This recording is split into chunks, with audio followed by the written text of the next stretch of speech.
Painting lends elegance to your house. The better the finish, the better its luster. Here are some tips on how painting can be done on interior surfaces. The newly plastered surfaces are to be allowed to mature for about 3 to 6 months before taking up the painting. The surface is to be prepared by repairing minor patches and cracks which might have surfaced.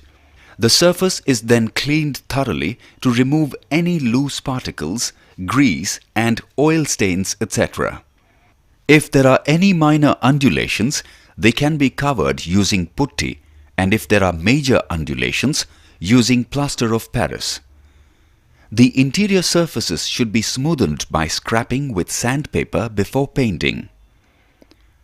A coat of primer should be applied over the surface and allowed to dry for 10 to 12 hours. The selected paint has to be applied over the primer coat by using either brush or roller. While using the brushes, paint has to be applied in horizontal strokes uniformly, followed by vertical strokes. Generally, it is applied in 2 or 3 coats until a smooth, opaque, lustrous and spotless surface is obtained. Normally 2 coats are sufficient to get such surface.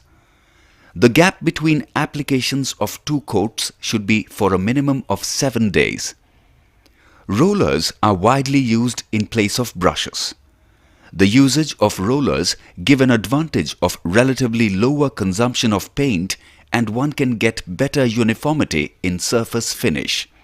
However, brush application is necessary in certain areas like corners and edges.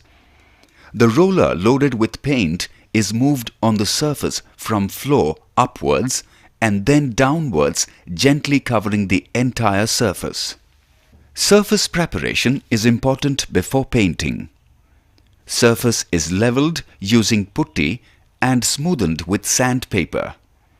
Primer coat is applied and allowed to dry for about 12 hours. Paint is applied in 2 coats, leaving a gap of 7 days between the coats.